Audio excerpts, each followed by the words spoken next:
Bismillahirrahmanirrahim. Assalamualaikum warahmatullahi wabarakatuh. Alhamdulillah. Wassalatu wassalamu ala rasulillah wa ala alihi wa sahbihi wa mawala. Saudara-saudaraku sekalian yang dimuliakan dan dicintai oleh Allah subhanahu wa ta'ala. Dalam kesempatan kali ini saya ingin memberikan beberapa tips atau langkah-langkah amalan apa saja yang perlu kita lakukan pada saat kita berada dalam situasi dizolimi, dijahati oleh orang yang jahat, disakiti, difitnah, dihina, dicaci maki, dirampas hak-haknya, ataupun saudaraku yang dihantarkan sihir-sihir, santet, teluh, tenung, pelet, dan sejenisnya. Baik itu pada diri atau keluarganya atau yang berada di sekitar rumah atau tempat tinggal atau tempat usahanya. Amalkan amalan ini, maka insya Allah mereka yang berbuat zalim, ya, mereka yang berbuat kejahatan dan kerusakan akan jera atau hancur binasa jikalau mereka tak mau bertobat. Sebelum kita memulai melakukan doa atau amalan-amalan yang sudah kami rekomendasikan di dalam channel Quranic Therapy, maka ada beberapa langkah yang perlu kita perhatikan. Oke? Karena sesungguhnya di video-video kami itu mengapa banyak sekali tema atau amalan-amalan doa atau asma hizib ataupun itu bersifat ayat-ayat yang berkaitan dengan orang-orang yang zalim atau kita sebagai posisi yang dizalimi. Maka dari sekian banyak amalan itu, maka saya memberikan rekomendasi ya, 2 amalan yang insya Allah mudah-mudahan dengan kita mengamalkan 2 amalan ini, maka mereka yang selama ini berbuat zalim, berbuat jahat kepada diri dan keluarga saudara-saudara sekalian, mereka jera, minta maaf atau bertobat, atau apabila mereka tak mau bertobat, mereka tak mau minta maaf, mereka akan dilumpuhkan atau dibinasakan atau bahkan hancur sehancur-hancurnya dengan izin dan ridha Allah Subhanahu wa taala. Oke saudaraku, langkah yang pertama sebelum kita memulai doa, ada baiknya ya kita berwudu terlebih dahulu, membersihkan diri kita lahir batin, ya. Kemudian bagi wanita memakai mukena ya atau memakai kerudung. Kemudian kita sholat 2 rakaat, sholat hajat. Kita sholat hajat. Setelah niat sholat hajat, barulah kita kemudian duduk. Dengan cara apa? Dengan mengkonsentrasikan hati, pikiran kita, jiwa kita menyatu ya.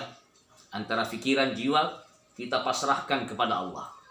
Bahwa sesungguhnya situasi kita saat ini berada dalam situasi yang benar-benar genting, darurat, dalam situasi horor, di mana kita sudah tak punya kekuatan, tak punya daya, kecuali kita hanya mengandalkan kekuatan dan daya dari Allah Subhanahu wa ta'ala. Jadi langkah yang pertama itu dulu, kita kosongkan hati kita dari segala hal-hal yang mohon maaf yang kita simpan ya, seperti rasa dendam, amarah, rasa dengki. Kita netralkan dulu terlebih dahulu, kita pasrahkan diri kita ya, walaupun itu berat tapi kita coba. Itu yang pertama dulu. Setelah kita sudah menetralkan, kita perbanyak istighfar ya, baca syahadat terlebih dahulu, asyhadu an la ilaha illallah wa asyhadu anna muhammadar rasulullah. Kemudian kita baca sholawat, Allahumma shalli ala sayyidina Muhammad wa ala sayyidina Muhammad. Kita baca istighfar ya sebanyak-banyaknya. Setelah istighfar, baru kita kemudian bertawassul atau mengirimkan doa atau fatihah kepada orang-orang yang mulia. Kepada siapa saja kita harus kirimkan al-fatihah? Minimal kepada 3 manusia yang mulia ya, dan para keluarganya, sahabatnya. Siapakah itu? Yang pertama, junjungan kita ya, panutan kita, Nabi Muhammad SAW ya. Bunyinya ila hadarati atau ila ruhi sayyidina wa habibina wa syafi'ina Rasulillah Muhammad ibn Abdullah sallallahu alaihi wasallam, atau ila hadarati nabiyina Muhammad sallallahu alaihi wasallam wa ala alihi wa ashabihi wa azwajihi wa dzurriyyatihi wa ahli baitihi. Al-Fatihah. Oke. Setelah itu kirimkanlah Al-Fatihah kepada gurunya aulia, para anbiya. Ya. Siapakah itu? Yakni Sayyidina Khidir, Nabi Khidir. Dan kita harus tahu bahwa Nabi Khidir ini ada nama yang apabila kita menyebut namanya, maka insya Allah dan izin Allah beliau mendengarkan. Ya. Bahkan kalau Allah takdirkan, beliau akan datang menjumpai seorang hamba yang berdoa yang memanggil namanya beliau. Ya. Karena beliau ini adalah seorang wali, dan sebagian lagi ulama menganggap sebagai nabi, dan diyakini oleh para hukama, ahli-ahli hikmah, beliau masih hidup sampai hari ini. Ya. Beliau masih membimbing orang-orang yang dipilih oleh Allah Subhanahu wa taala. Maka sebutlah nama beliau, ya, ila hadrati nabiyina Khidir, ya, Abil Abbas Balya bin Malkan. Nama beliau Balya bin Malkan itu nama ayahnya, disematkan kepada ayahnya.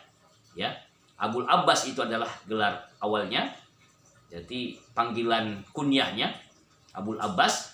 Kalau Balya itu namanya, bin Malkan itu adalah ayahnya. Jadi lengkapnya adalah ila hadarati Sayyidina Khidir Abil Abbas atau Abul Abbas Balya bin Malkan alaihissalam. Al-Fatihah. Jangan lupa ya. Yang ketiga, Sultan Aulia. Kita kirimkan Fatihah kepada Sultan Aulia, rajanya wali, ya, di jagat ini. Siapakah itu? Syekh Abdul Qadir Al-Jilani atau Jailani. Syekh Abdul Qadir Jailani adalah pembimbingnya para wali-wali Allah. Ya, pembimbingnya para orang-orang yang dipilih sebagai kekasih-kekasih Allah. Maka kirimkanlah Fatihah kepada beliau. Ya. Ila hadrati Syekh Abdul Qadir Jailani. Ya, Al-Fatihah. Oke, saudaraku, apabila ini menambahkan kepada ketiga orang ini, kita boleh tambahkan, ya, yang keempat, yakni kepada para wali, ya, ila hadrati aulia, ya, wali songo, ya, wa khususan ila hadrati Raden Mas Syahid atau Sunan Kalijaga. Al-Fatihah. Boleh kita tambahkan itu, ya. Nah, karena apa? Karena kita akan mengamalkan amalan yang beliau ajarkan, yang pernah beliau amalkan, dan disampaikan sanadnya berturun-turun kepada ulama-ulama dan para hukama, ahli-ahli hikmah. Maka kirimkanlah Al-Fatihah kepada beliau, Sunan Kalijaga. Oke, namanya Raden Mas Syahid, ila hadrati Raden Mas Syahid Sunan Kalijaga. Ya. Al-Fatihah. Oke. Kemudian boleh kita kirimkan Fatihah kepada kaum muslimin, muslimat, mukminin, mukminat, kepada kedua orang tua kita, aba wa umi, dan kepada seluruh orang-orang beriman yang masih hidup ataupun yang sudah meninggal dunia. Oke. Sesudah kita mengirimkan Fatihah, hadarah, maka kemudian saudaraku silakan berhajat. Mintalah kepada Allah, mohonlah kepada Allah, ya.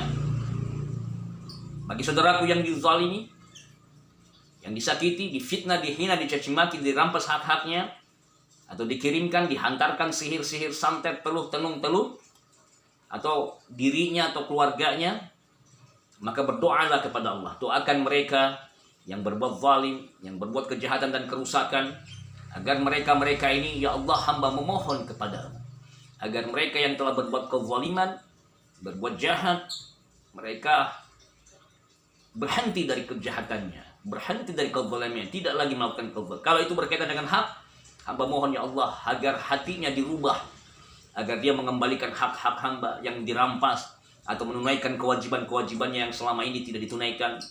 Atau saudaraku yang mungkin dikhianati, ditipu, agar mereka diberikan hidayah, ya. Silahkan saudaraku berdoa.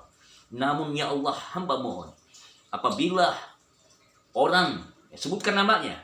Namanya si A, fulan atau fulanah, bin atau binti siapa, ya.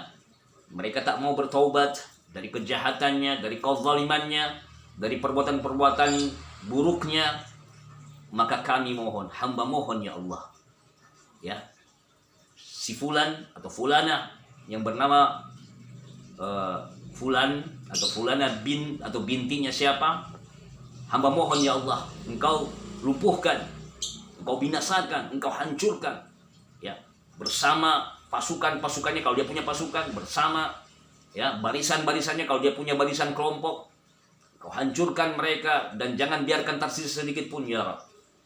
Hamba mohon ya Allah, kerahkanlah, ya, tentara-tentaramu yang ada di langit dan di bumi ya Rabb, untuk menghancurkan mereka sebagaimana engkau menghancurkan orang-orang yang berbuat kerusakan, ya, pada masa lalu, ya. Kau hancurkan mereka melalui wasilah tentara-tentara, ya, yang ada di langit dan di bumi. Oke. Jadi redaksinya silahkan saudara menurut bahasa wilayahnya atau negaranya masing-masing. Yang jelas intinya seperti itu.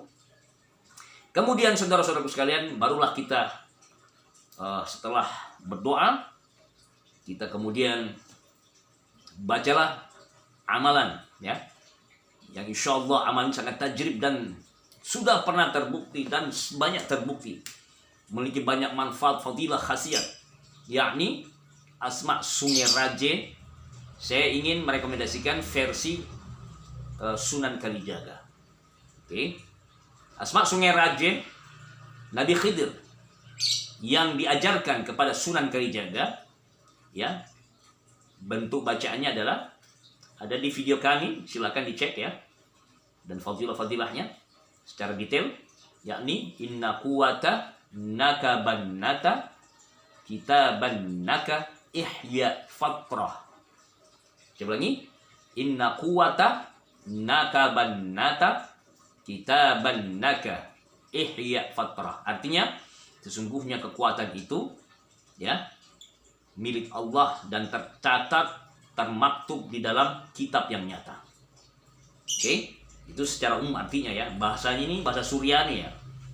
Jadi mungkin jarang kita mendengarkan kalimat-kalimat ini, tapi ini adalah kalimat rahasia yang memiliki banyak sekali asrar, rahasia, yang ketika seseorang membaca asma ini, Asma Sungai Raje ini, maka bergetarlah seluruh makhluk, ya, yang ada di langit dan di bumi, yang ada di darat, di lautan.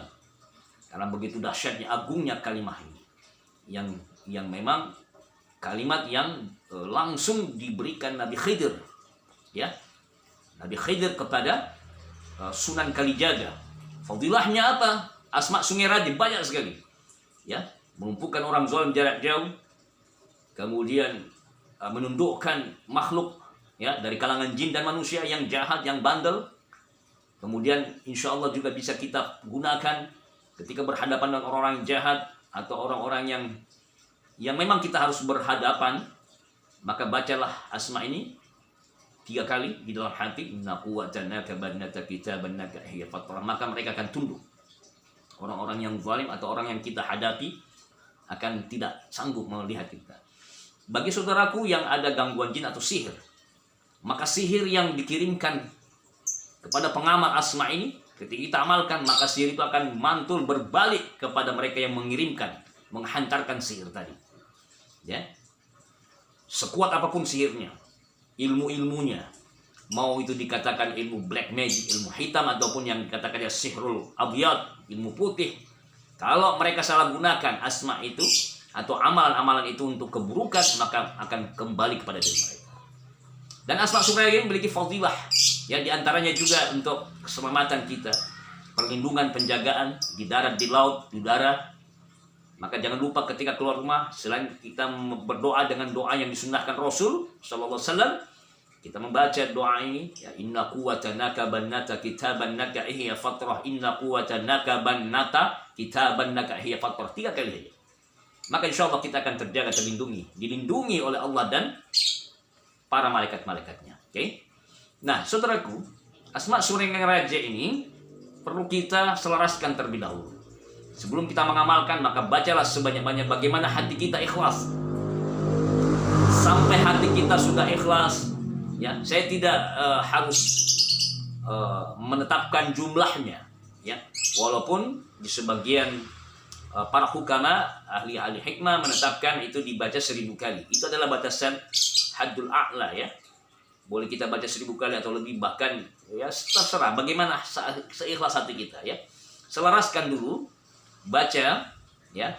Lakukan 3 malam atau 7 malam, ya, agar asma ini menyatu dan di lisan kita ini sudah hafal, ya, asma ini, ya, asma dari Nabi Khidir yang diijazahkan kepada Sunan Kalijaga, ya. Nah, oke. Amalkan. Baru kemudian saudaraku silahkan rutinkan. Terus bacalah asma Sungai Raja ini sampai benar-benar menyatu. Energi daripada asma Sungai Raja ini sangat-sangatlah dahsyat, ya. Ya. Maka ada baiknya jauhkan dari benda-benda elektronik, ya. Seperti TV ataupun mobile handphone dan sebagainya. Karena begitu panas, ya, energinya. Karena sebagian pengamal asma ini ketika diamalkan handphone atau mobilenya itu jadi rusak, ya, atau TV-nya pun ada gangguan. Nah, jadi agak dijauhkan. Ada baiknya lagi apabila saudara punya ruangan di luar rumah, lebih baik lagi di luar rumah, ya, tapi tidak mesti, ya. Ada baiknya demikian. Atau yang punya rumah dekat laut silahkan ke laut, yang dekat sungai silahkan ke sungai, ya, untuk menetralisir daripada. Dan insya Allah tidak ada efek, saudaraku, ya. Apapun yang diberikan Nabi, khususnya Nabi Khidir, ya, kemudian yang diijazahkan Sunan Kalijaga, tidak memiliki satu efek kecuali kebaikan. Karena sesungguhnya para wali Allah itu mengijazahkan adalah sebagai bentuk penjagaan diri, perlindungan diri kita, bukan ada maksud untuk kita celaka dan sebagainya. Insya Allah ta'ala. Oke, maka saudaraku, ada baiknya ketika kita mengamalkan asma Sungai Raja ini, peganglah fotonya. Siapa, ya? Fulan, fulana, bin atau bintinya siapa. Oke. Kita baca sebanyak-banyaknya. Mau 100 kali, 300 kali, 1000 kali, bacalah sebanyak-banyak sambil pegang fotonya. Oke, setelah itu kemudian bacalah yang kedua, amalan yang kedua. Saya berikan rekomendasi, yakni amalan dari sholawat Sunan Kalijaga. Ini juga sholawat yang luar biasa, memiliki kekuatan, ya. Insya Allah, energi yang luar biasa. Yang saya berikan kemarin, Allahumma salli ala Sayyidina Muhammad fil ma'i wal nari wal riyahi wal ardi wa ala alihi wa sahbihi wa sallim. Allahumma salli ala Sayyidina Muhammad fil ma'i wal nari wal riyahi wal ardi wa ala alihi wa sahbihi wa sallim. Ya. Fil ma'i itu apa? Dalam unsur air, wal nari unsur api, wariyahi unsur angin, wal ardi dan unsur tanah. Jadi ketika seseorang mengamalkan amalan sholawat Sunan Kalijaga ini, maka insya Allah ketika kita pegang foto secara jarak jauh, maka mereka yang berbuat zalim akan bergetar merasakan, ya, sesuatu yang tidak pernah mereka rasakan. Bacalah 111 kali, ya, sholawat ini. Dan untuk aktivasinya cukup 1 kali. Aktifkan dan dibaca di waktu sesudah maghrib atau sudah isya.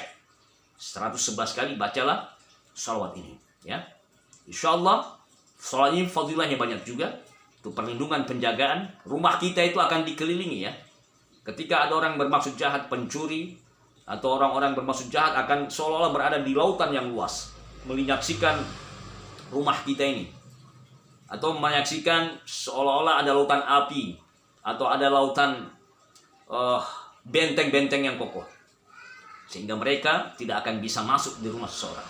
Oke, dengan izin Allah, rumah kita akan terlindungi dari pencurian, perampokan, terlindungi dari kebakaran, terjaga dari makhluk-makhluk baik. Bahkan dengan izin Allah, ketika kita berdoa dengan sholat ini, maka segala sihir, gangguan jin atau apapun yang ada di badan kita akan keluar dengan sendiri dengan izin Allah, dan akan hancur, ya. Sihir itu akan hancur dan kembali memantul kembali kepada pemiliknya atau yang orang-orang yang mengirimkannya. Oke. Jadi jangan lupa saudaraku, ya, amalkan kedua amalan ini.